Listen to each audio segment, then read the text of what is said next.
Welcome in, everyone. My name is Gracey with Northern Astrology, and I am here to talk about the Kansas City Chiefs and the Denver Broncos today with the NFL Astrology Show. I have been following the Kansas City Chiefs all year. This is their final regular season game. They have already clinched the number one spot in the AFC. Number one seed. So they are going in with a bye week after this, but Denver is playing for the playoffs. With a win today, the Kansas City Chiefs knock out the Denver Broncos, and the Cincinnati Bengals are in. With a loss today, the Denver Broncos are in the playoffs, and the Cincinnati Bengals are out. So yes, this is definitely a very big game, regardless of the Chiefs not playing most of their starters. And it can be a very confusing game. So I am here to talk about all of that, as well as enjoy my morning. I thought I was off camera for 3 weeks. Turns out it's 2 weeks and I can't count. So that's exciting, knowing that we are going into a show all about numbers, stars, and counting. I swear I can count. I swear I can do simple math. But do not search my calculator history. I would rather somebody look at my internet history and my browsing history than look at my calculator history. It is embarrassing.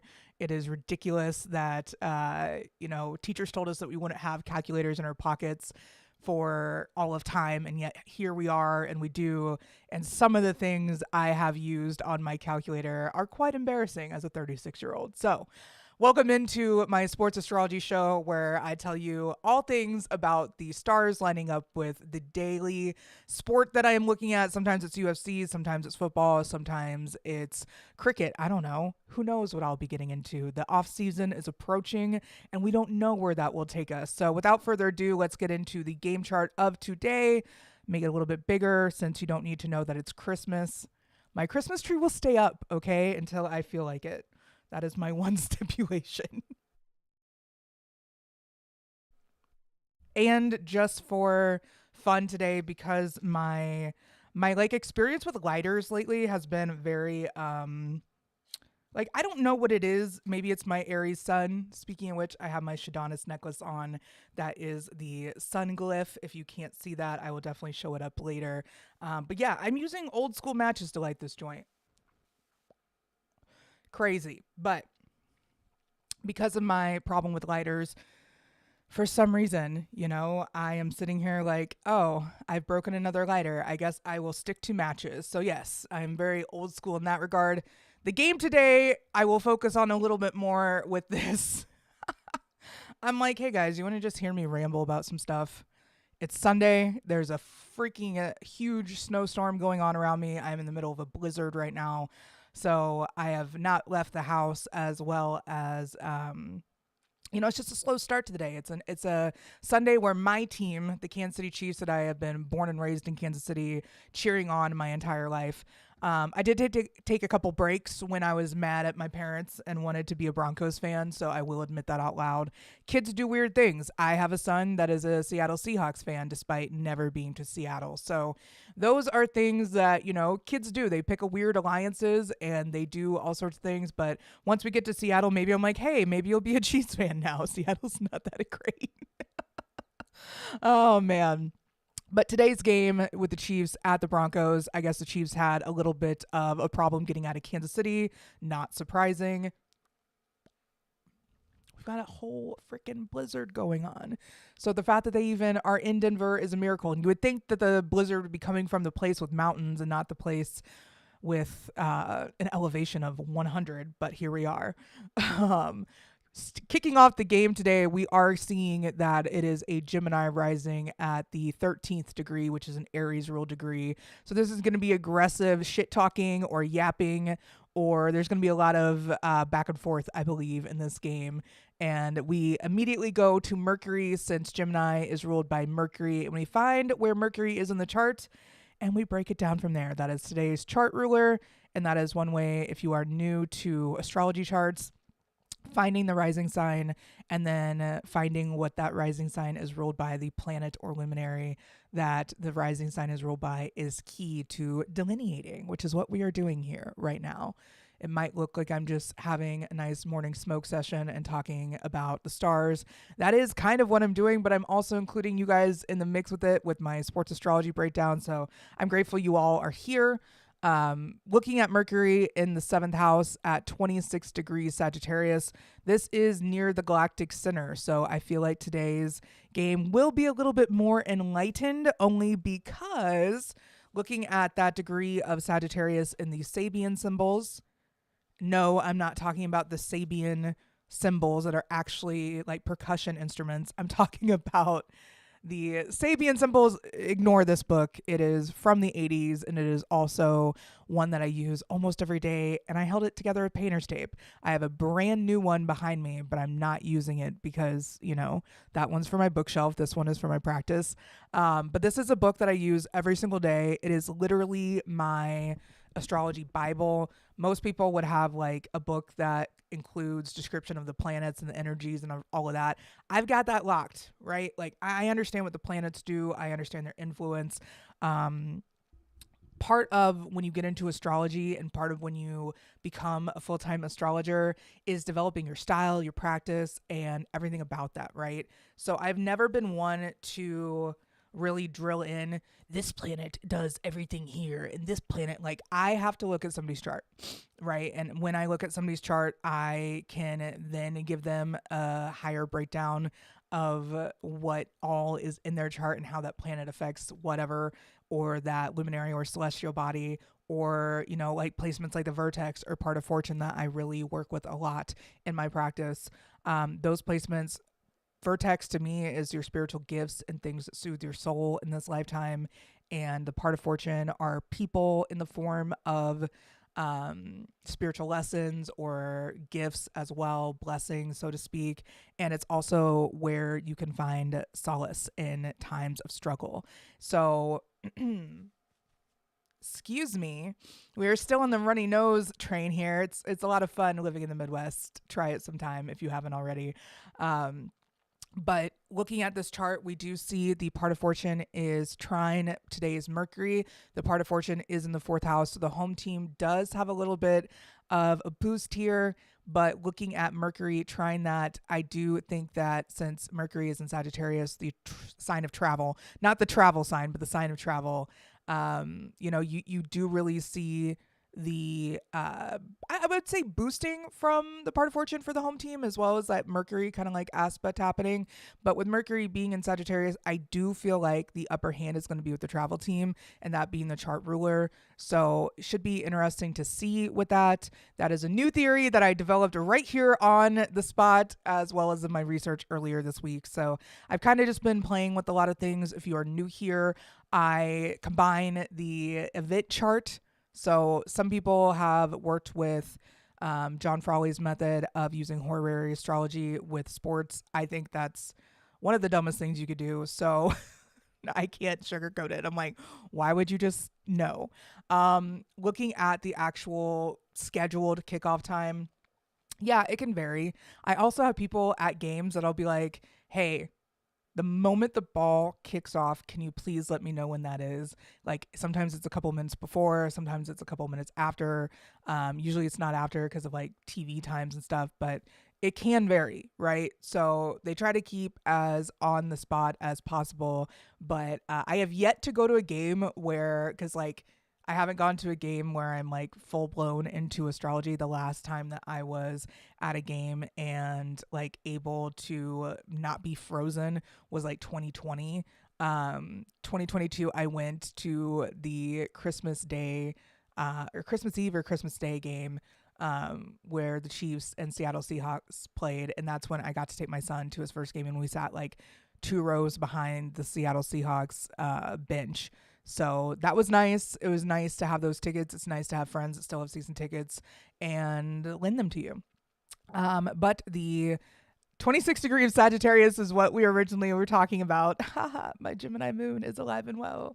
The 26 degrees of Sagittarius is represented as a flag bearer in a battle. And that is what is known as the karmic degree, because that is the exact degree of that placement. When we look at the Sapien symbols, we look at 3 degrees. It's like the holy trinity of the degree.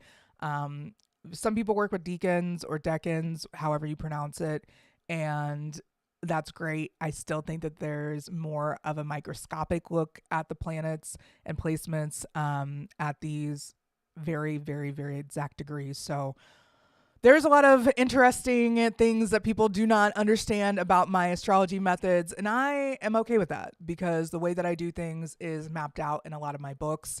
A lot of my books. I have one book out in publishing now, and I kind of forgot to mention that. Like, I could go back and talk about it, but the reason that I have not mentioned the fact that I have published a book is because it's not here yet. Like, I have a friend in Canada, Mariah, you might know her on Twitter. I tweeted out her paperback copy that she received yesterday, but my hardback copy, kind of the thing that I buried the lead with the most, is the blizzard also knocked out all shipping of my own book to me. I was lucky enough this December or not this December, it's been going on since about, I think, October. I don't know. I have been in a whirlwind of research with 3 incredibly talented astrologers. And that's what I've been doing with my book, is researching the astrology of 2025 with 3 other people, putting together a panel. Like, I had already had the transits and things like kind of like lined out. I knew about the big shifts coming up. Like, we have one in 6 days, 11:11 a.m. Great time to talk about my nodal return. I am a Pisces North node, and it is my nodal return because the nodes are shifting from Aries, which they're at 0 degrees Aries, 0 degrees Libra as we speak, and they are shifting into Pisces. And not only are they shifting into Pisces, they're shifting into my favorite degree of Pisces, 29 degrees Pisces, which, if you guys want to see what that looks like in the Sabian symbol page, I can hold that up because I know that we were talking about one and we just went through another. It is represented as, oops, there you go. I have no idea what I'm doing with my hands. I'm like, this is mirrored, and then it's also like, is this the right way? It is light breaking into many colors as it passes through a prism. Favorite degree of the zodiac, this one. And I found out this summer when I finally got my accurate birth time from my deceased grandmother. She wrote it in a baby book, and she's the only person capable in my family of writing down a time. The doctor and nurses themselves put my birth time at 5 a.m., which my mom wasn't even at the hospital then. So thanks, Missouri Department of Health and the nurses of the 1988 staff at Menorah Hospital. You guys are menaces, and you caused me so much strife. I did have a rectified birth time, though, and it was only an hour off. I got the minute correct, so if you need a rectified birth time, I can get you pretty damn close. All right, so 29 degrees Pisces is where the North Node will be shifting into on January 11th, I think around 6 p.m., so that's a big change coming in. And the astrology of 2025 was all about big changes. So that's why I wanted to gather these brilliant people to initially just have a round table. I was like, hey guys, do you want to do a round table? We'll just talk about like some transits going on in 2025. This is my dumbass voice, by the way, because this is when I get really excited. And as an Aries, I maybe jump the gun a little bit, and I'm like, okay, I know that we said a roundtable, maybe an ebook. And then while we have an ebook, we might as well just publish it as a physical copy. And now we're published authors, right? And like, I don't know how I do this, but it's like freaking clockwork every time I start a project, and I'm really passionate about it. And this time around with Alessia, with Amanda, with Jamal, I was so geeked about this combination of astrologers because they are all so well, I guess, I don't know, like well-rounded would be the best way to put it. They have not only really great approaches to life, they have great approaches to spirituality and the connection between spirituality and the real world. And they guide all of their clients to having a grounded and very anchored approach to astrology, which I am also starting another project with a good friend of mine, Mariah, that I just mentioned. And it is a ground to crown workshop. Follow along. Who knows? It could turn into a book, but it's about grounding yourself while experiencing the spiritual awakening of diving into your own spirituality.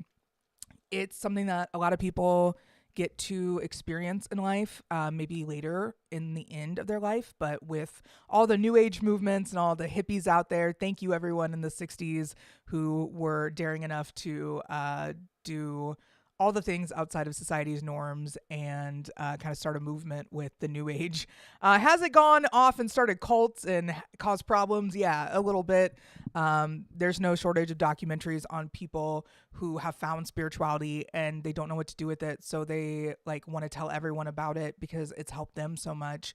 And in doing that, they kind of create these little communities, and sometimes they're a little bit rampant with power struggles and power hungry people. So part of the astrology of 2025 is being aware of who you invest your time and energy into, the people that you consume content from, if they are coming from a place of, scarcity, fear, lack, and they're just perpetuating a narrative of fear.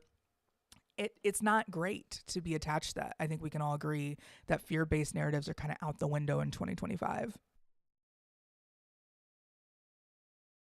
But with that being said, I think it's important to like keep your mind open, right? And so that's what 2025 is all about. I know my sports astrology career is about to take off into the stratosphere this year. More people are turning to obscure methods and strange methods of healing, of gambling, and gambling can be healing to some people. I'm not one to judge.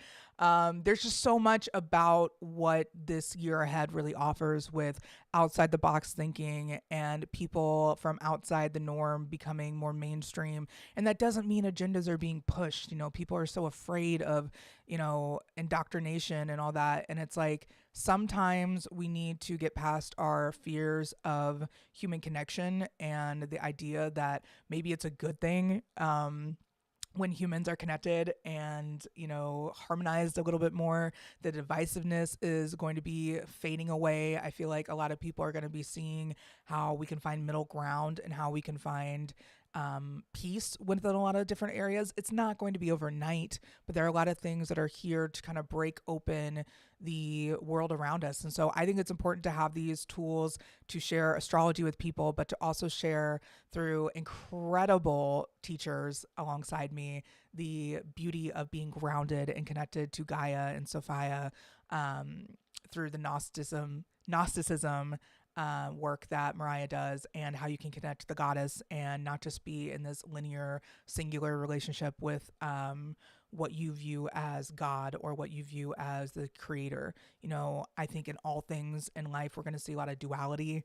And in this next year, Uranus and Gemini is going to break open a lot of clownish behavior. But at the same time, clowns can be entertaining as long as they're not creepy and weird. I'm not a fan, but there's a lot of art around clowns that came from the Depression. And that was one of the times that, Uranus was in Gemini last.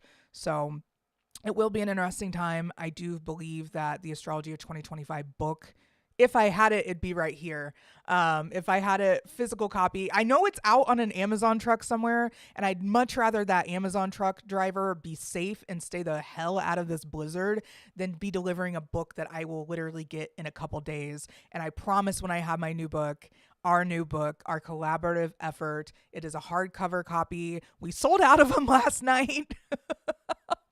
Like, I wasn't expecting to just be like, hey, let me talk about myself for a while, but why not?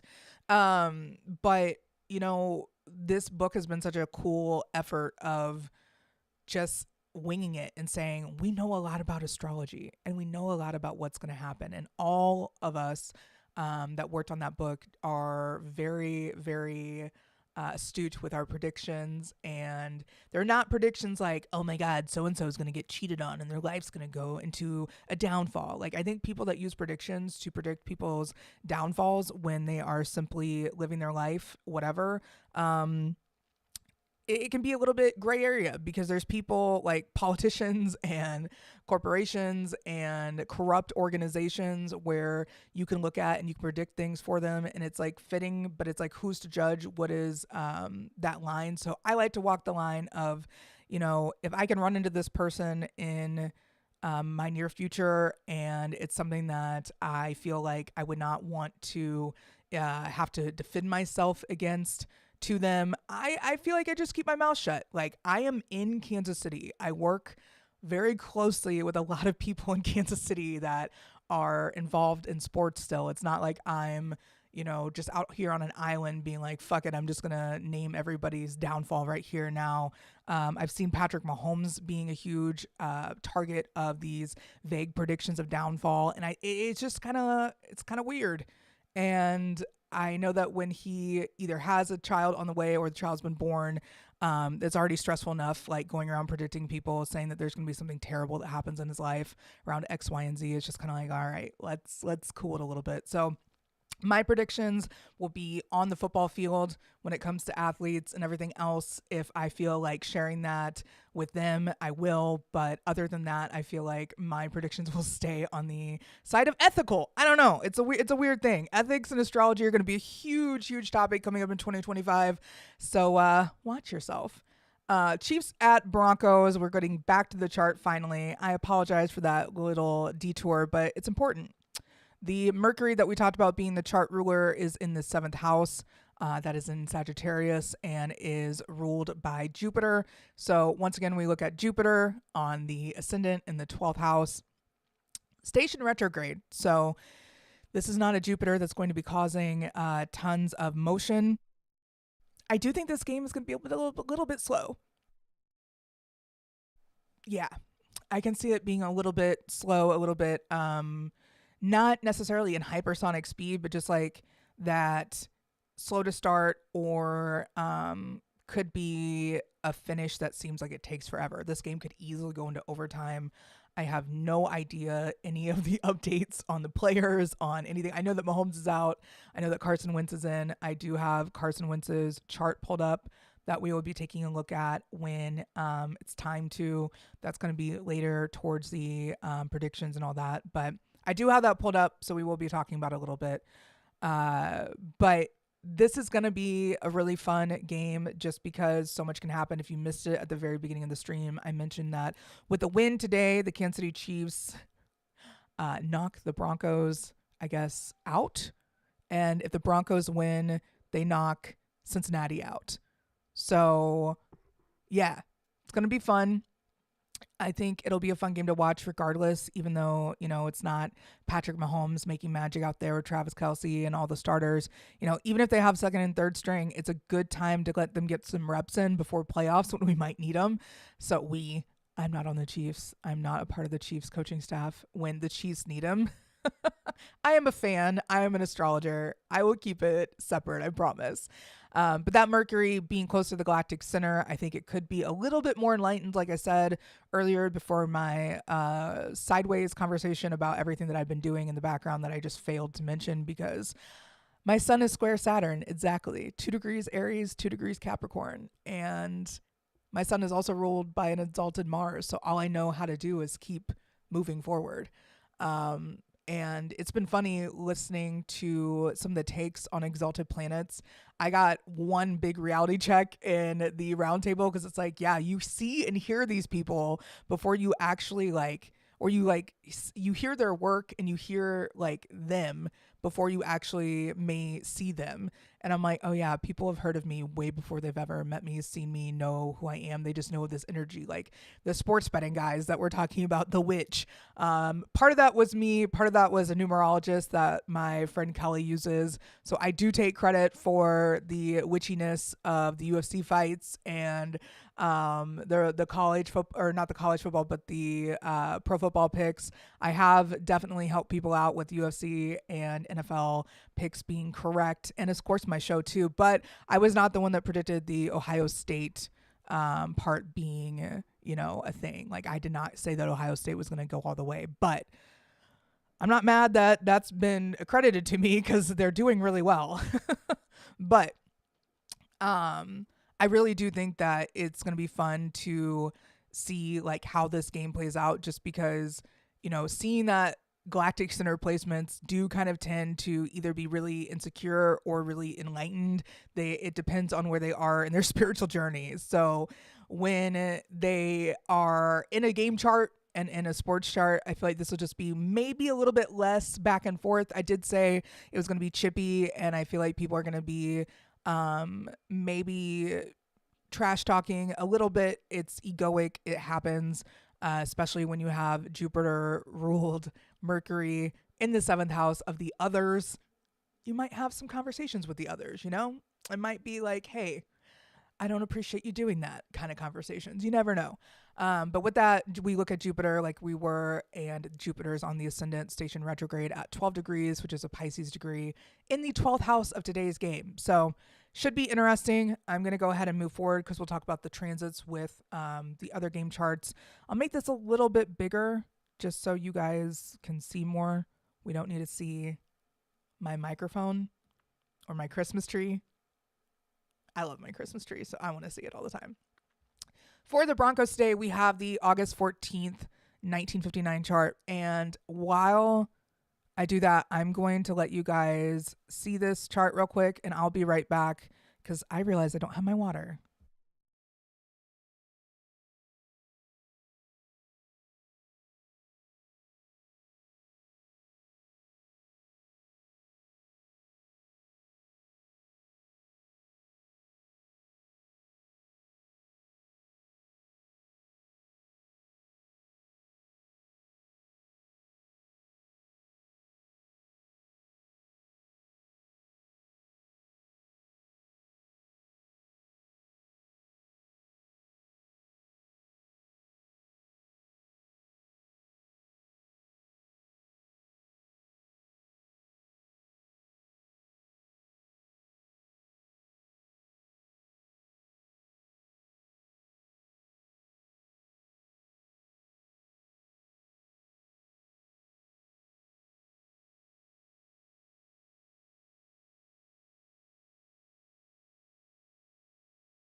I am back. No worries. We're here. The water is secured, so I'm glad that I have it. I can't just sit here and smoke without water. That's ridiculous. Or talk. Yeah, that's a hard one to do without water. Today we have the Broncos on the outer ring. This is called a bi-wheel chart, and so you can see the synastry between two things.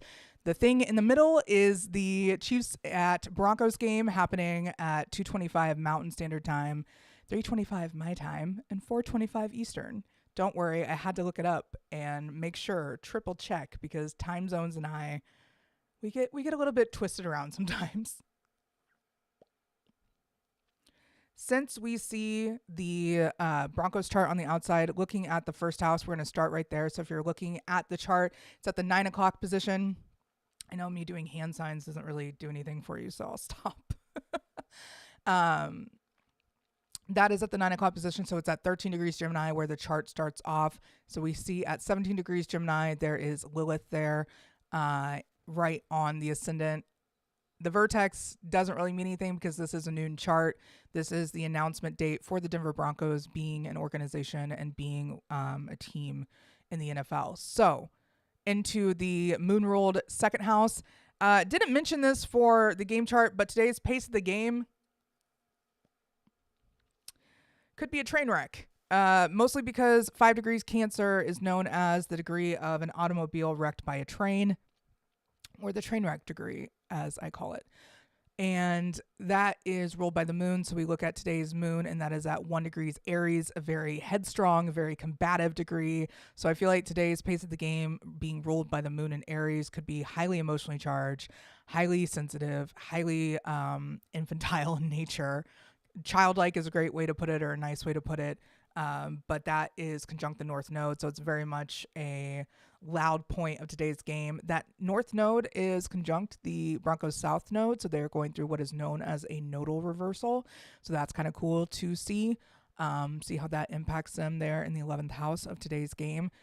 Going into the third house, which is also ruled by the moon in Aries, which happens to be trine Mars retrograde in Leo. We are seeing possibly, like I said, more diplomatic or less in your face way of showing aggression. That could also just amplify everything. Who knows? That being trine Mars is definitely something to pay attention to. Mars also happens to be opposite Pluto, which is in the ninth house of the travel team. And we'll get to that. We'll get to that with the Chiefs chart. With Mars retrograde in the third house, I do believe today's communication is going to have to be heartfelt and could come off frayed or ego based. Oh, you could see people for who they truly are. This is the end of the season. This is a make or break game for the Broncos. So I do believe that there will be a little bit of loudness from them. That is also thanks to that 7-degree Mercury retrograde for the Broncos. And like I said, this is the announcement date for the chart. This is not the first game in the home stadium chart. I did that for the what game was that for? It was for the Steelers game because I happened to have the Steelers first game time like perfectly done. So I posted it on Twitter. I do have to say the method, I didn't feel it wasn't represented like I normally have it. Like with these charts, I've been able to like dictate pace, things that happen along the way. So I'm working with this. We'll see what happens for next season. I'm excited to be developing this kind of in the background. So we'll see. And the worst thing that can happen is that I just, figure some things out and help other people learn too. That's kind of my goal here. So I'm excited to kind of see how this goes just because with every single game, I learn more, right? So anyways, that 7 degrees Leo Mercury is the night sky and the wonder of the night sky and the constellation. So it's very much degree of beauty. That is also the Libra ruled degree. I mentioned earlier that we looked at the Holy Trinity of degrees, so I did trail off on that thought. But the karmic degree for this Mercury in Leo at 7 degrees would be 7 degrees. The truth degree would be 8 degrees Leo. And then the solution or the quest degree, as Linda Hill calls it, is that 9 degrees Leo. So you do look at 3 degrees when you look at each individual degree. And like people have tried to correct me on it. And I'm like, please stop. And that is the nicest way you can say it. It's like, hey, I appreciate the input, but the way that I do things is incredibly unique. And it is a method that is used in the Sabian symbol book. So once again, if you are not aware of the Linda Hill 360 Degrees of Wisdom, it's amazing. It is a book that has changed everything. I remember I was in an astrology group in like 2019 in like a group chat with a bunch of astrology enthusiasts, and they started talking about Sabian symbols, and I'm like, what's that? And I looked mine up, and they hit very, very hard, even with my old chart. Just because, the only things that were different were the houses, and like I went from having an intercepted 6th and 12th house to having an intercepted 4th and 10th house. So a lot of things made sense. A lot more things made sense, but the degrees always stuck out, and they were very poignant in the description of kind of the different stages in my life. So some of them I look at like, the karmic degree is also like a childhood. The truth degree is like your adult life. And then the solution or quest degree is like older life. So it's like that maiden, mother, crone type thing. So there's always things in threes. I definitely think that with a lot of spiritual practices, threes are important. It's not just astrology if it is your spiritual practice. I like to combine astrology with so many different other things that I have learned over the years that it's kind of just like the Gracey practice. Who knows what that will look like? Maybe one day I'll share that in a book, whatever. Now that I'm an author, I am unstoppable. I will write a book about every subject that I've ever thought about. How about that? Uranus in the third house for the Broncos today means that things could be a little bit all over the place. There could be surprises. They could surprise themselves. I mean, the Broncos very easily could win this game and go into the playoffs, even though they had a rough start and they've had a rough couple years, to put it mildly. Looking into the fourth house for the home team, we see their sun in Leo. So this is a time for them to shine. Then you see their Pluto in Virgo and Venus in Virgo and Mars in Virgo. That Mars and Venus conjunction at 15 degrees Virgo, that's definitely an interesting combination to have in the fourth house. But I really do think that the Broncos are going to be physically dominant this game. I think that they're going to be able to really set the tone. The Chiefs with Carson Wentz could be a whole other, thing to deal with. They might not know how to defend against him. So it could be a very even keel game. I do think it goes down to the wire, which is annoying for Chiefs fans because that's all we've had this year. But, things happen.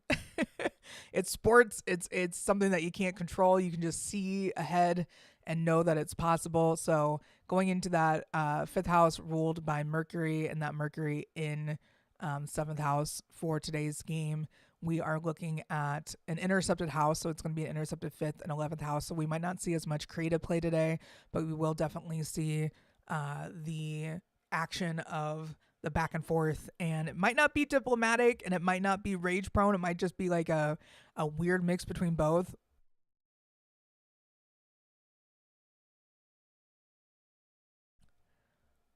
So with that being said, the intercepted fifth house being ruled by Mercury in that seventh house, I think that this is still going to be the away team has some sort of impact or influence here with Mercury being in Sagittarius, and Sagittarius, being the home of the ninth house and being where you find travel, and where I like to say the away team is found in the ninth house. Could have some ninth house energy influenced here for sure.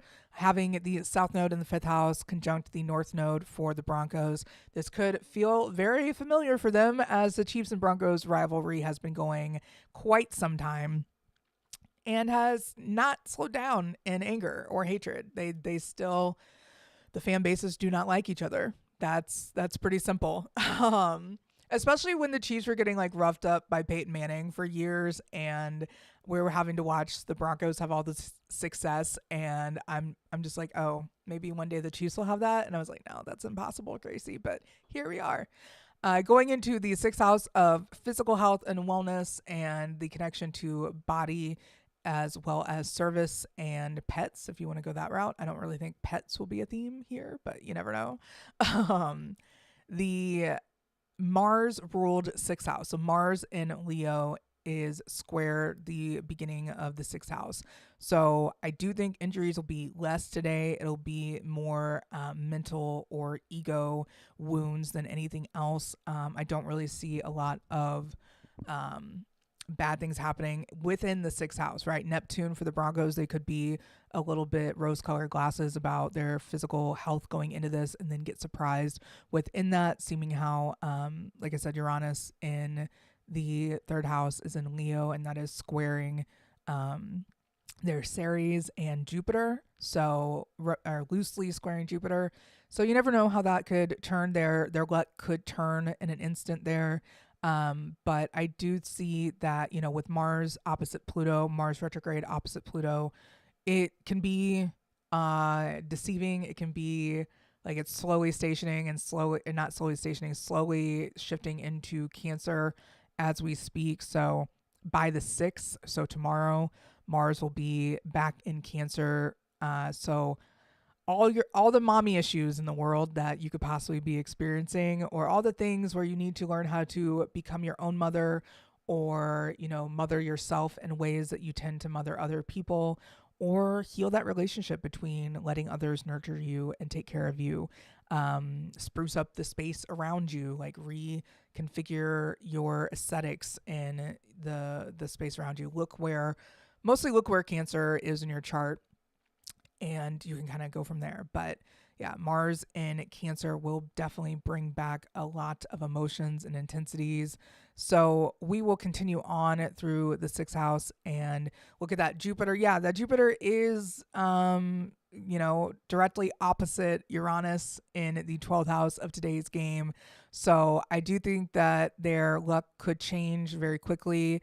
The Chiefs could easily put on a showcase. Who knows? Who knows what they're doing? The Chiefs are the enigma here in this situation. The Broncos are very much talented and very much on a good trajectory to win the game. So it's really up to how the Chiefs show up today. And we'll look at that in a second. But going to the seventh house, we do see that the Broncos 0-degree Saturn in Capricorn is loosely conjunct that Mercury in the seventh house. So I do think that if anything, they will, and it is Saturn retrograde for the Broncos.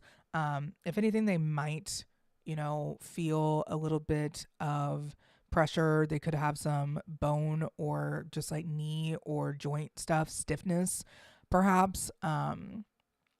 I feel like that's more of a boosting thing than it is like an injury thing. So definitely see how that plays out going into the Saturn ruled eighth house, and Saturn today is in Pisces. Maybe that would be where I'd see some like foot injuries or something like that.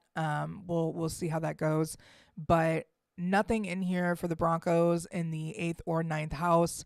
And then when we get into the 10th house, we see their Chiron at 25 degrees Aquarius. So that is loosely conjunct, Venus in Pisces, exalted Venus in Pisces today.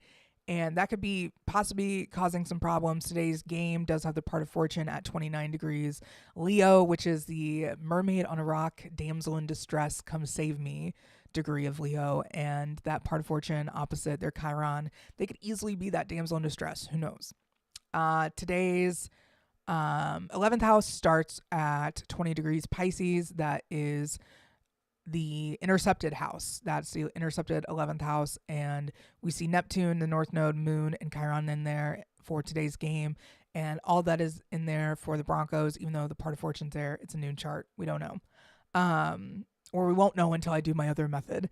The South Node there is, like I said, the nodal reversal for the Broncos.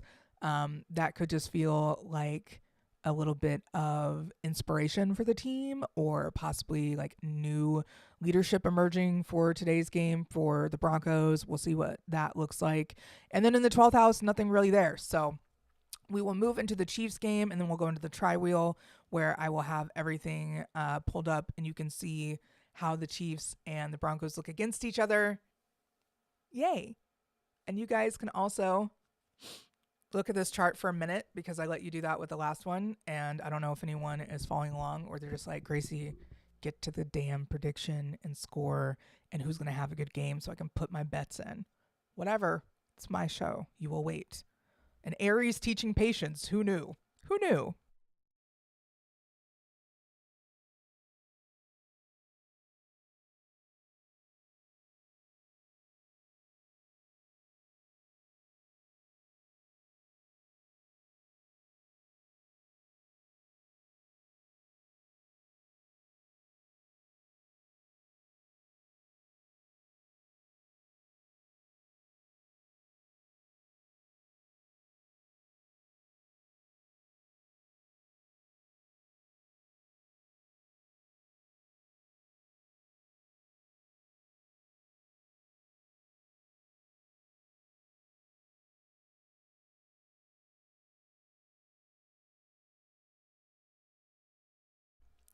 All right, so this is the Chiefs May 22nd, 1963 game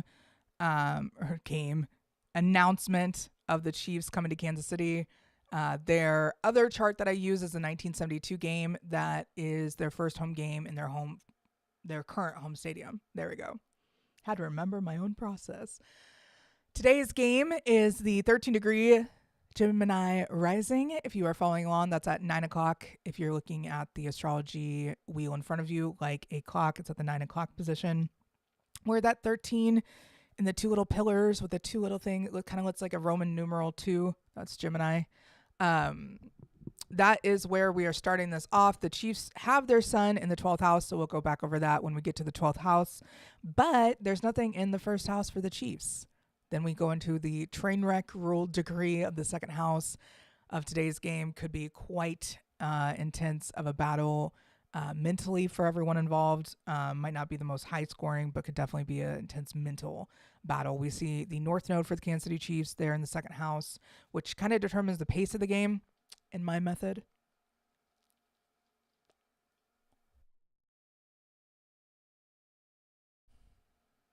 There in that third house, you will see the Mars retrograde at 0 degrees in Leo, and then Pallas Athena for the Chiefs at 6 degrees Leo.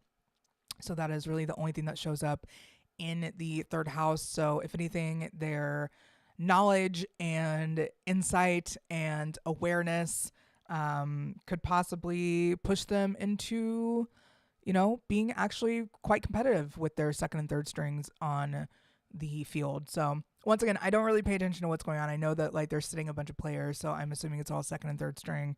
And I have had a little bit of help with someone who actually pays attention to those things in my household. So that's what I know. Could be interesting to see. The Chiefs do have Mars and Leo with this 1963 chart. That does mean that I feel like, going through a Mars return, you do have a little bit of more focus on you. So I think it is possible for the Chiefs to come out victorious in this like three-peat quest that they're on. Even if that doesn't have Mars and Leo when that happens, I think having that kind of like dip into Mars retrograde and Leo within the same sign that they have their Mars in. I think that kind of showed up as dealing with the things before they got too bad. We've seen injuries happen for other teams at really horrible timing, and it decimates their whole team. The Chiefs somehow have gotten lucky enough, or they have enough voodoo or whatever Tay voodoo people say is on our side with Taylor Swift being involved with the team.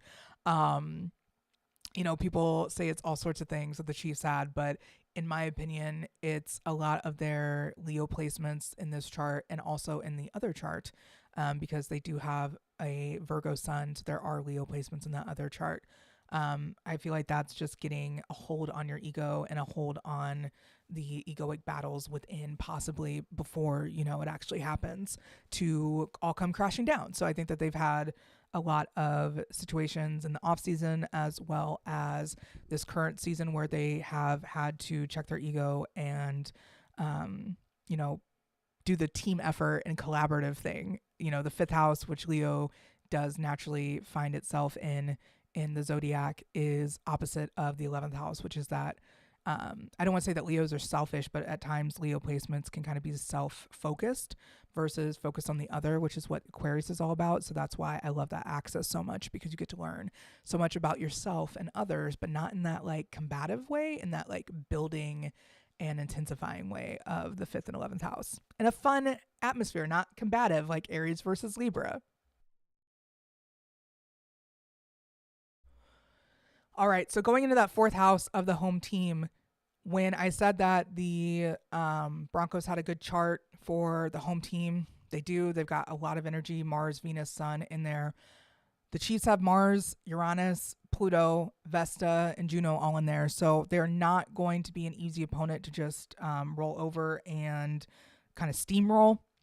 They're not going to be able to go away without a fight. This team has a notoriety for finishing intensely and having a huge battle leading up to that. And it can be a little bit much if you're watching it and you're not a Chiefs fan and you're like, Jesus, how do people do this every week? Not really sure. I think all the barbecue that we have in Kansas City and all the beer helps. So there's that. Going into that 5th house that's intercepted and ruled by Mercury, which is found in the 7th house.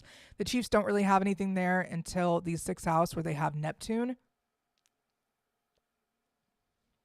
Neptune is retrograde here, so I don't think it's going to be like, oh, they're delusional about their physical health and they are, bad with injuries and they don't realize it, or having a Mars ruled 6th house, you can kind of be like slowing down a little bit, of course, when Mars is retrograde. But I think that this is more about their not trying to do too much, and they're resting a lot of people. And I think that's how this shows up more than anything else.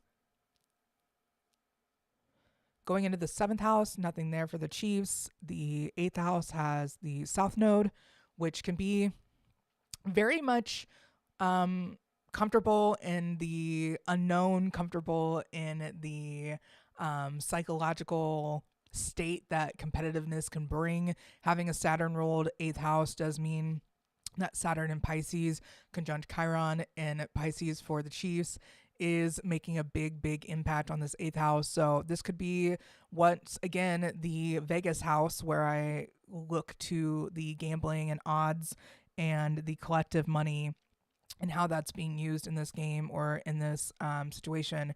And that could be how that shows up, right? It could be where the Chiefs naturally pull one off and it's a close one, so it's comfortable, like they have done this before kind of energy. So that could be how it shows up for Vegas today. So a Chiefs win within 3 points would be the standard. Like, yeah, this makes sense. But the Chiefs keeping it within 3 points and kicking being a huge thing is definitely going to be a theme, mostly because the vertex is at 7 degrees today. And not only is 7 the kicker for the Chiefs, but 7 is, I feel like, where we're going to see the threshold for the score. So I do think it's going to be within 7 points. And I do think that Harrison Butker for the Chiefs, kicking wise, is going to be a big influence. Who knows? Who knows? It could be because he's injured or because he gets injured again, or they sit him and have a backup kicker. And, you know, that backup kicker, because of Harrison's input, does really well. Who knows how his influence is going to be felt. But I have no idea who's playing today. So there you go. I could be completely off on the people starting, whatever. Anyways, going into that ninth house, which is the travel team, you don't see anything there for the Chiefs, which I think can be good because that Saturn at 22 degrees is on the MC of today's game. So I think that the Chiefs might show their tenacity and like they're never giving up. They're almost like their honey badger qualities where they really just don't give a shit who they're playing or what's on the line. They just go out there and try to do their best.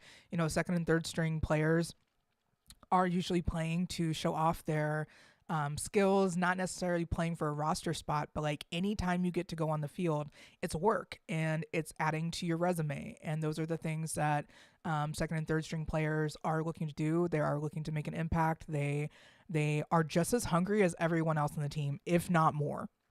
You know, you talk about second and third string players not being a big thing, but you know, they are. They definitely have their place on a team and they're part of the team and they all get rings, right? So that's the big thing to remember. But that 10th house, seeing that Saturn and Chiron are both in there, this could be a time where Kansas City looks weak. It could be designed by them where they want to look weak going into the playoffs. And there's, you know, just kind of a cloud of mystery around the Chiefs again. This all could be part of the plan. We do not know. With Andy Reid being a late degree Pisces, he is absolutely connected to the celestial spheres that we have little to no access to. But he's just naturally tapped into, right? You know, most Pisces placements and the late degrees of Pisces are these just magical people. And I love meeting Pisces people, especially when it's Pisces people that know they're magical or they have a hint about it and they're not quite sure. And I get to like help show them their magic. So big fan of Pisces energy here. I definitely used to rag on them a lot because I was an Aries, you know, but I'm a very early degree Aries. So I have a lot of Pisces placements and I didn't know that until afterwards. Now I'm like, oh, I found the magic of Pisces within myself. I can help anyone find it. So anyways, going into that Jupiter ruled house, the 11th house, and that is once again intercepted. That starts at 20 degrees Pisces, and we see Neptune, the North Node, Moon, and Chiron there, like we said for the last one. And for today's game, we see the Chiefs' Jupiter at 10 degrees, which is a Capricorn ruled degree. And so very much about that slow climb. And that's why it's like the resilient energy that I feel like this could be still a close game where the Chiefs show up and show out, but might not all the way get there. I still think that there's like some resounding, ridiculous thing that happens and the Chiefs end up pulling off a win and make Denver cry in their home stadium. And then the Chiefs have to like stay in Denver because they can't get home. Like, I mean, Kansas City is a blizzard outside right now. And I know that things are like opening back up or like, hey, we can land in snow, but the ice is a problem. I don't know what the hell is going to happen, but I just hope everyone's safe. The game could definitely just be like just a menace, you know, and then the Chiefs break everyone's hearts in Denver. And then they're just like, yeah, well, we have to just chill here for a while. So, hey, what's up, guys? The 12th house is ruled by Venus, which is exalted in Pisces today.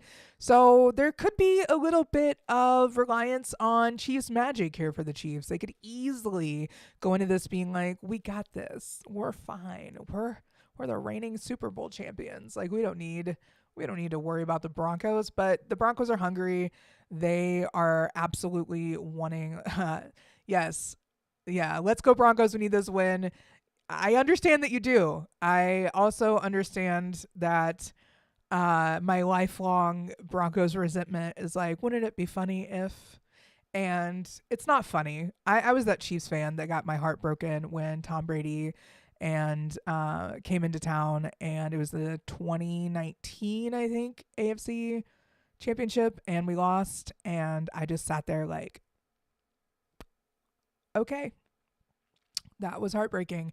Then my contacts got so frozen, I couldn't drive home. I had to like make my dad drive home, and my dad had been taking edibles in the parking lot with the crew that I was working with on this podcast. And dear God, was that an experience? And I'm like, okay, I can't see because I'm legally blind without my contacts, and they've frozen out of my eyes.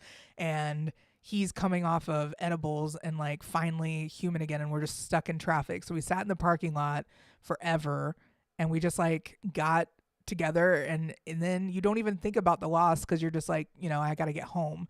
So that was definitely an experience, but we made it home safely and everyone was fine when we did take off. So it's like, good God. I've had that heart wrenching, like we could have gone, but not like this. This is like, are we even going to make it into the playoffs? It's not like, hey, we're in the AFC championship, we're already here.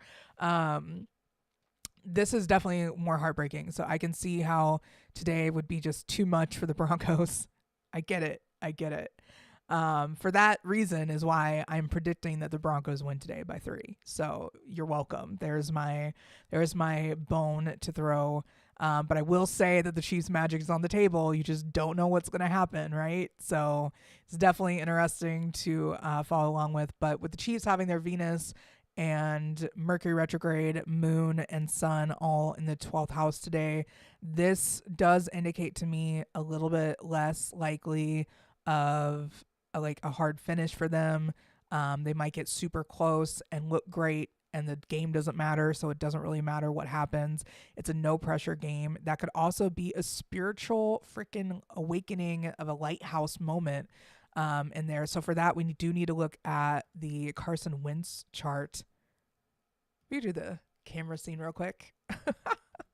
But yeah, let's look at the Carson Wentz chart, because that's where we're going to really see if the Chiefs can pull it off. Because, I don't want to say this all relies on him, but this is the new captain of the boat today. And, we're going to see a little bit of Patrick Mahomes' future. I feel like just because we're going to be able to see what Carson Wentz is, getting coached to do, Mahomes is going to have an influence somehow with this. So it's going to be fun to watch, whether it's, pre-scripted notes and, him telling him what to do before time and all that. Who knows what's going to happen. But Carson Wentz, we do not have an exact time for his birth yet. The last time I said, just give me time, I went viral and ended up on Pat McAfee, and they roasted my voice. They're like, this is Gracey. And she's like, da da da da da. I'm like, I don't talk like that. They'll know one day. I'll be on Pat McAfee one day and I can correct them. It'll be fine.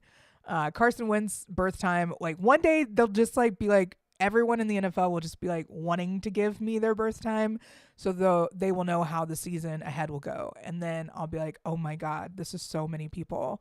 I'm going to have to create a software. And then I do. And then it's just another thing that I've done. So stay tuned. I'm glad I'm accepting of this fate. His South Node in Gemini is going to be in the first house of today's game, and that will be loosely conjunct the White Moon Lilith of today's game, which I don't really have any insight or data for that placement at the moment. I am working on that one. I know it more in personal charts, right? So I'm trying to figure out how that applies to sports astrology charts. So we go into the second house, which is the pace of the game, and that is ruled by the moon in Aries today. Woo, how fun. You see Juno there. So Juno is exactly on the second house cusp and the start of that second house. So that is Juno retrograde, and that is at the train wreck degree. So this is something that Carson Wentz is familiar with. If anything, I did have a user, Jess, on my YouTube channel bring up so many great things this season already, but like one that really stuck out to me was her comment on Carson Wentz and just really finding like if his impact is going to be felt. And that was a couple weeks ago. So Jess already knew the future and knew that Carson Wentz is going to be starting today. So shout out to YouTube, Jess. Very exciting to have someone that like follows along and asks the questions that I like need to know about games like before I even think of them. And it's cool when people give insightful comments and ask insightful questions. So I'm a Gemini moon. I'll talk to anyone as long as it's respectful. And when people come onto my channel telling me how to do what I do better and they don't realize that like what they're saying is incredibly disrespectful to, I mean, I would never go onto another astrologer's channel and be like, what you're doing is neat. Have you ever tried doing this instead though? It's just kind of deemed poor taste to do things like that. So it's cool when people are really respectful and also just add to the conversation. Like I'm here for all people chiming in. So as much as I am a Mars opposite my ascendant individual, I am not that intimidating, I promise. There is another thing for Carson Wentz here in the second house. Speaking of Mars, Mars in Cancer station retrograde. So Carson Wentz is going through his Mars return, and this energy could actually help him quite a bit in today's game and really see things clearly. Like I've talked to my best friend. If you're not aware, my best friend has so many amazing placements, but one of my favorites is her Mars retrograde, right? And another individual has Mars retrograde, and it's like I can see them thriving during these times. And when I see clients that go through returns of placements that they have natally retrograde, and it's like a return and it's also retrograde, it's a big deal.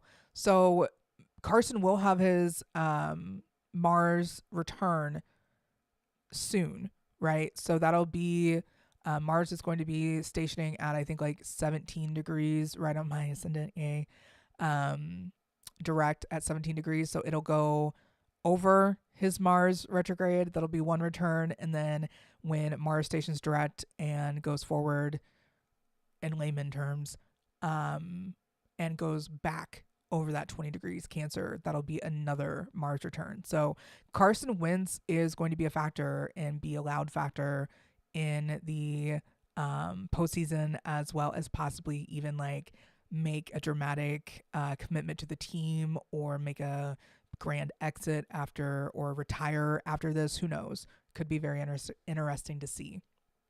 After this Chiefs three-peat, that's definitely happening. But going into the fourth house of today's home team and like the game in general is the fourth house starts at 19 degrees Leo. But this is like the home team in general and like kind of how they show up. The part of fortune is here with the home team. That's why I say the Broncos probably will win today. But it'll be close. And I'm very much like, I can't believe I'm picking them because the Chiefs do have a strong chance today. But it's going to be a fun and close game as always. Can't wait to watch. Chiron here does indicate, especially Chiron retrograde for Carson Wentz, maybe some learning of pride and ego and heartfelt lessons. Could be a return of heartfelt emotion or joy. Could be a lot of things. Could be learning how to shine in the spotlight again. I know that people that have Chiron and Leo are usually not the ones that are used to having that spotlight on them, or they don't feel comfortable in it, or they've been told like you are good at this. But Carson Wentz has done a lot of things in the spotlight, so he's no stranger to it. And that's what I think really helps seal the deal here, is that he's no stranger to high pressure, intense situations.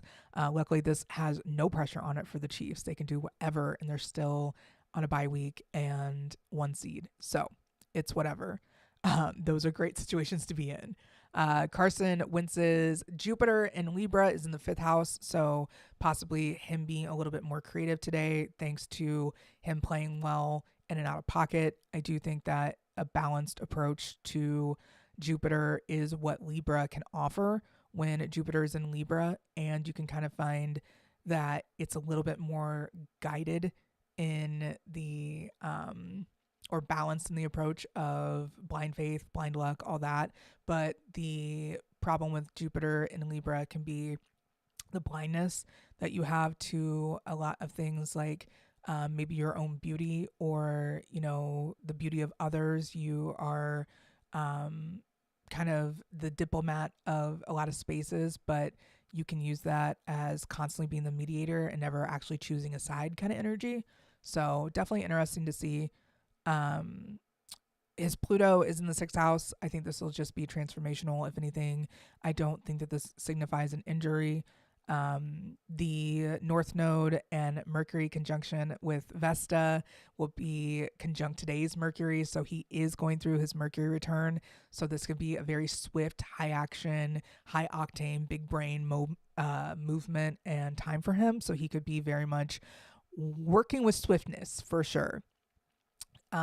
Carson Wentz also just recently had a birthday, so his sun is loosely conjunct the sun, meaning that he is shining brighter than ever. He also has Uranus and Neptune conjunct the sun, so those things might be suddenly changing. He could have some bad moments and flip-flop back and forth and, have all sorts of things happening that he's just like trying to get through, and it could be a little bit of a psychological up and down, especially with Saturn and Pisces being close to that Lilith for him, Lilith retrograde.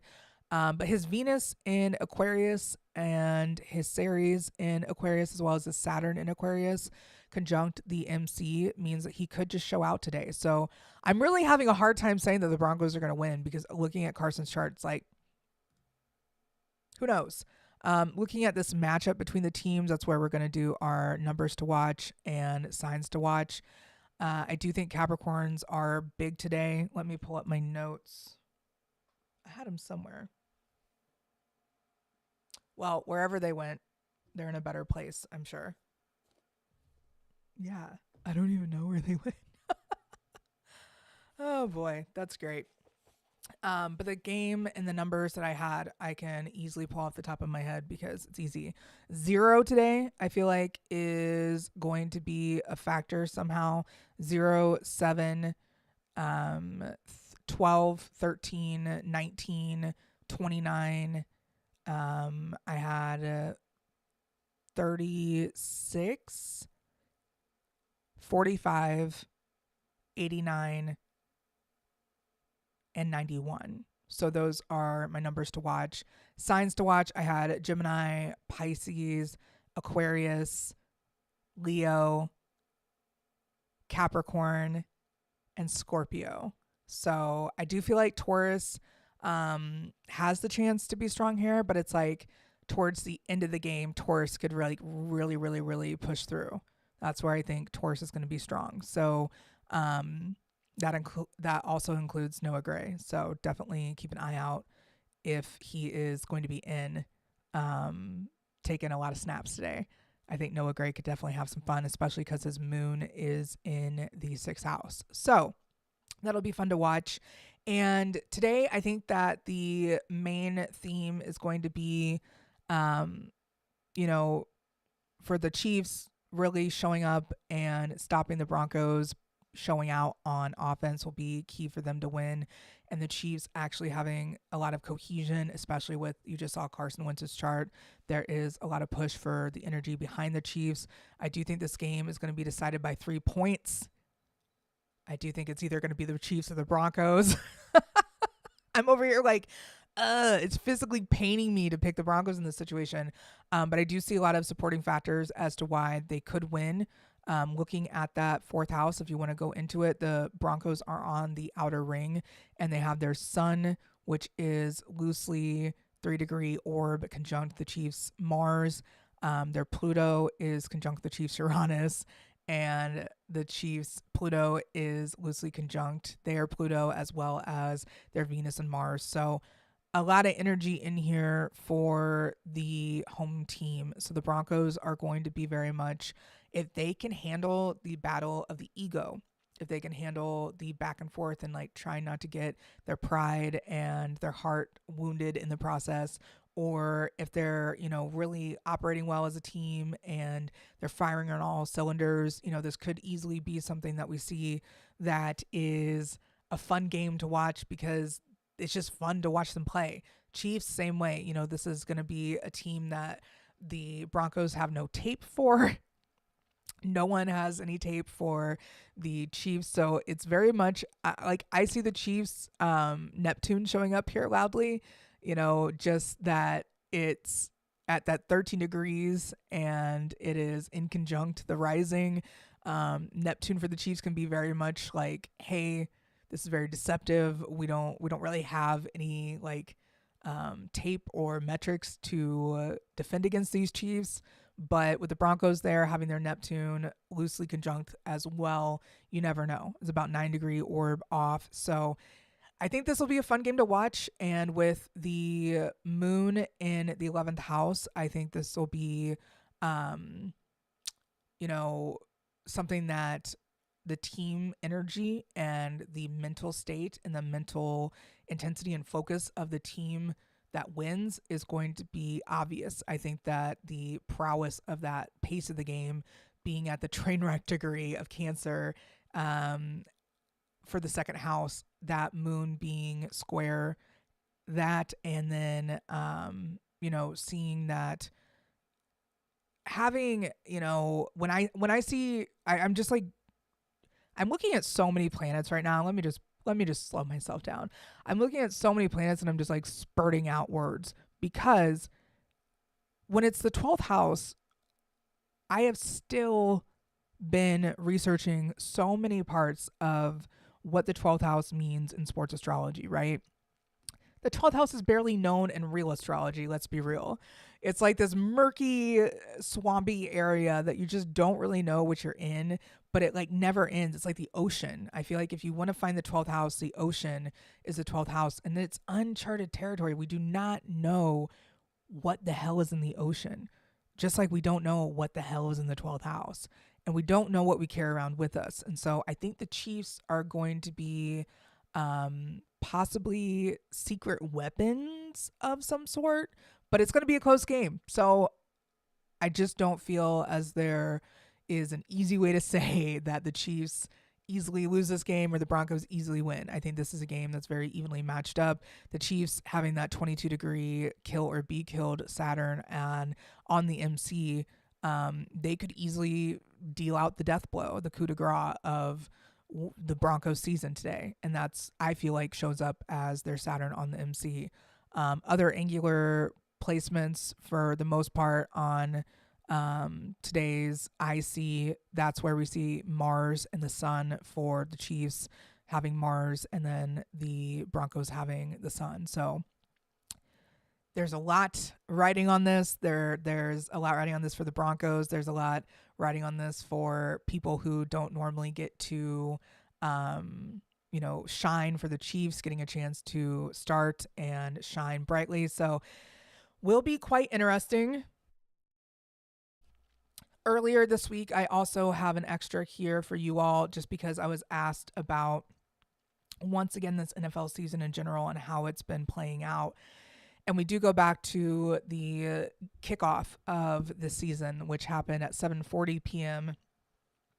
Because that stupid weather delay that ended up, I saw it happening in the original chart. The original chart definitely had the weather delay loudly in there. But this is the season. So a lot of foot injuries that we've seen so far, that is represented by that Saturn in Pisces right on the ascendant at 15 degrees Pisces, and that Saturn was retrograde then. So that and Neptune retrograde, the North Node in Aries. So that's why we've also seen a lot of head injuries being the focus and the helmets kind of being a topic of conversation. Chiron as well. Chiron was at the kill or be killed degree of Aries, which is the 22 degree. 22 degrees in degree theory is a Capricorn ruled degree. So not only is it very like staunchly public, but it's also staunchly mental, with Aries being there too. So in the first house of the NFL season's chart, Then you had Uranus in there with the second house, which is maybe the pace of the season, ruled by the 29 degrees Aries. So that Mars, and Mars being at 0 degrees Cancer.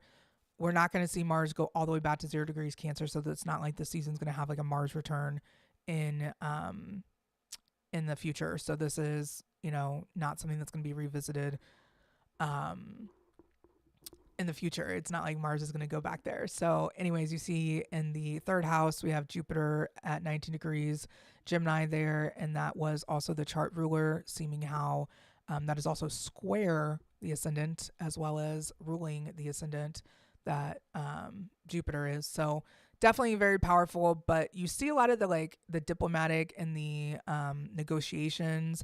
There's something about negotiations for this season. I think that after the season is over, a lot of talks with that Mercury in the sixth house, talks of physical health, talks of physical wellness, and that being trine Chiron retrograde in the first house, which is all about the concussions and all about the safety of the players and honestly the longevity of these players is going to be a huge focus. So definitely something that I feel as though we can expect is an intense off season for the NFL to kind of redo and reconfigure things. And they have a lot to work on, to be a better organization and to have a better reputation as an organization, and an organization that takes care of people after they are done basically destroying their body to further these billionaires' teams, right?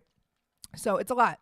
I worked with NFL players in my sports media career. I helped organize football camps for NFL players that were active as well as retired. So definitely have had my fair share of conversations with athletes of all sports about the, what happens after sports. So it should be an interesting conversation to kind of continue and see happen in the off season, like I said. I do want to share, just because I can, let's be real, my book cover. I'll pull that up because I totally have that here. It's going to be big at first and ridiculous, but there we go. Number one, live editing, right? This is the book that we wrote, and I just want to let you guys know that it is available on Amazon. I'm going to pull up maybe another graphic. Watch out, you guys. That can show you that. I think that some of what I've been really promoting is the, here, I'll pull this up. This is Amanda's graphic. It's amazing. But we have our book available on Amazon, and this is how I started my new year with 3 other people that I respect dearly, that are incredible, talented astrologers. We launched a book, and that book is, like it says, available on Amazon. I'm also going to pull up the image of all of them so you guys can see the astrologers that I'm talking about here. Hopefully this is the one that it's the one that is definitely not spelled properly. So don't look at my spelling errors, but definitely look at these incredible people that I was lucky enough to write a book with. And that is my story of 2025. I started January 1st with the nodes at 0 degrees Aries and Libra conjunct my sun and my MC. There we go. I started the year off as a published author, and my North Node is in the 9th house. I do have a 9th house Mercury as well, and it's so exciting to be able to say that I got to fulfill that nodal promise before my nodal return even kicked in. And I know in 5 days, whenever I get this damn book, right? I was expected to have one from Amazon today. I cannot be mad. If you look at the weather in Kansas City, you will know why my Amazon driver did not make it to my house by 10 p.m. like they said they would. I had snacks out. I had drinks out.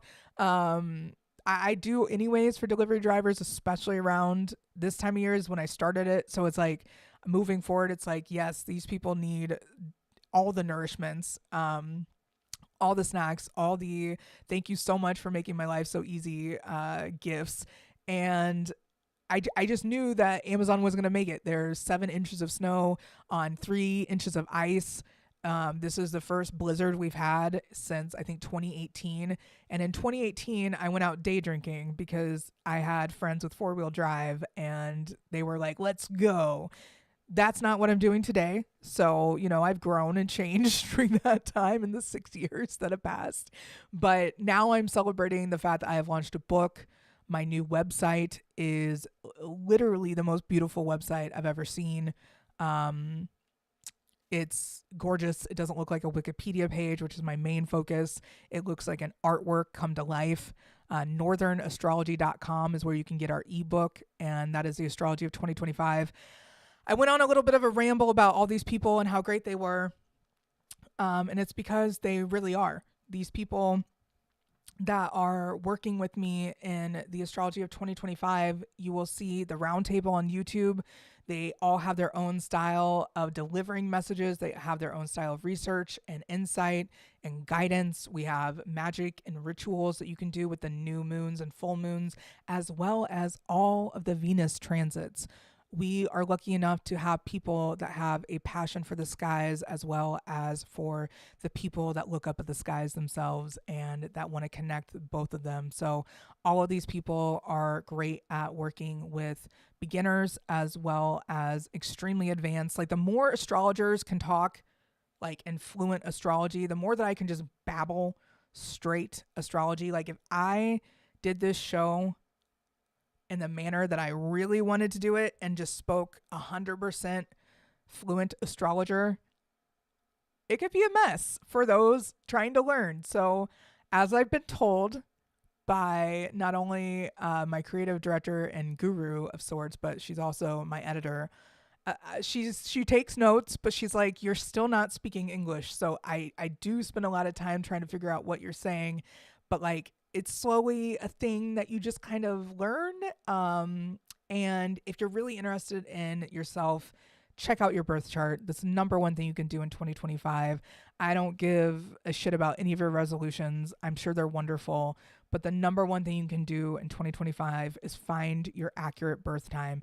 And I know it is a privilege to know that information. I know that there's a lot of people out there that do not have their birth information in general. There's still magic to be found. If you know what time of the year you were born, you can work with those energies. If you know what day you were born on, you can work with that planet. If you know the general time, you can kind of guess what your rising sign is, and then you can work with somebody that specializes in rectifications of birth times.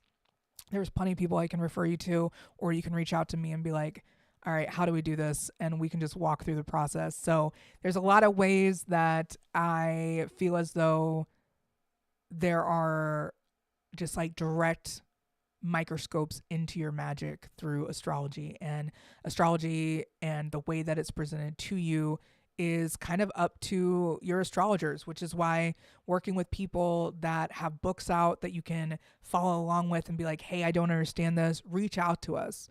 All of our information is in QR codes in the book. This book, like I said, I'm going to come back when I have it.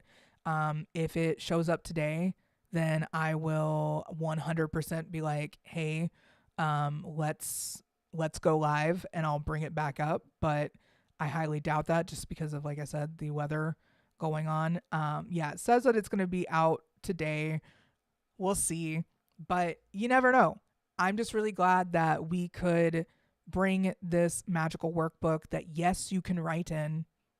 Like, yes, you can do all the things in it. It's a step-by-step, like the table of contents is the calendar, and then you go in through the transit. So no matter what time of year you buy this book, you are going to be able to pick it up and see what the energies of the current skies are. If you have had a really rough month and you haven't picked up the book at all, cool. Go back and look at what was going on when you feel comfortable doing so, and fill out those worksheets, or fill out like some journal pages on your own and use what the journal prompts in the book, or look at the new moon, full moons. Like, there's just so much in here that covers every transit. I do a Sabian symbol breakdown of every lunation. I just want to put out here how rare that is. I'm a moon ruled person, right? So yeah, Cancer moons, all that. You guys have a very intense relationship with the moon. I'm not going to discredit that.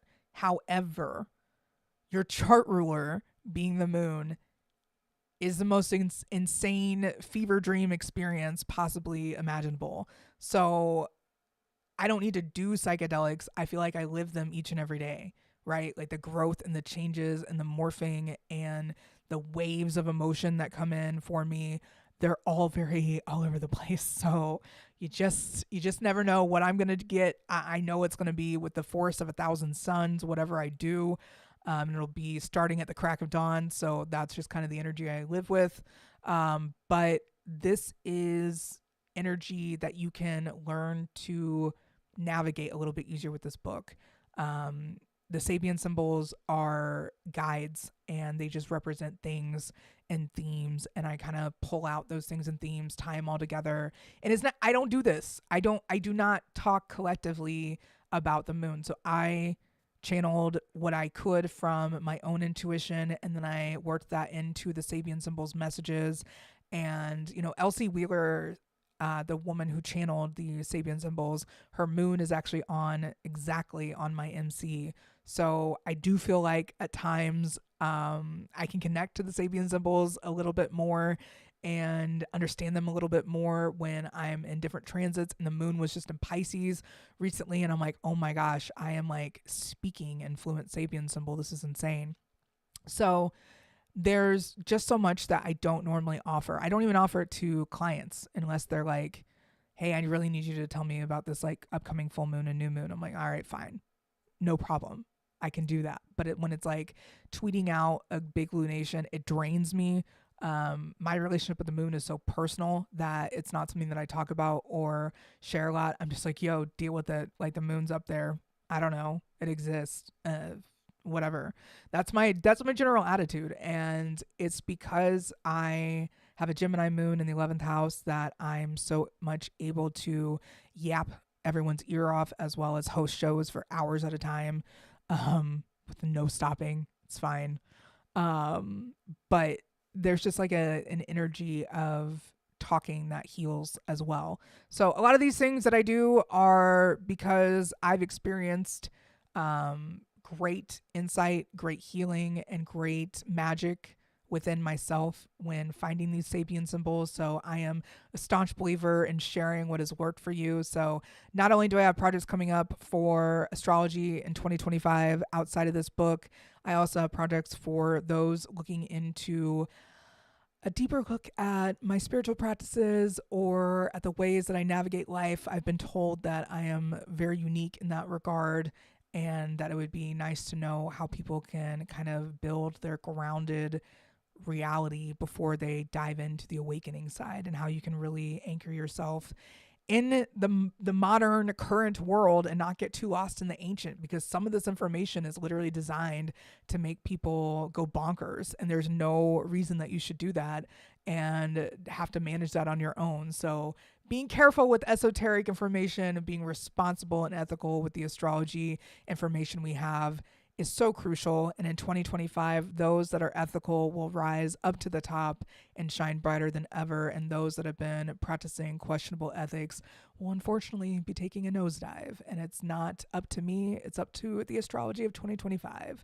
So I'm here for those that have been solidly putting in the work and really, really making sure that they are really great practitioners when it comes to their spiritual practice of sorts or their industry of sorts, and the people that have really been putting in the work to dedicate the time to themselves and being better people. It's going to show. This is a very big year ahead. And just to be clear, it doesn't really start until Aries season. The new year was fun. We kicked off a project. I was more working with the nodes at 0 degrees, Aries and Libra, and casting something into the universe when the nodes were at 0 degrees.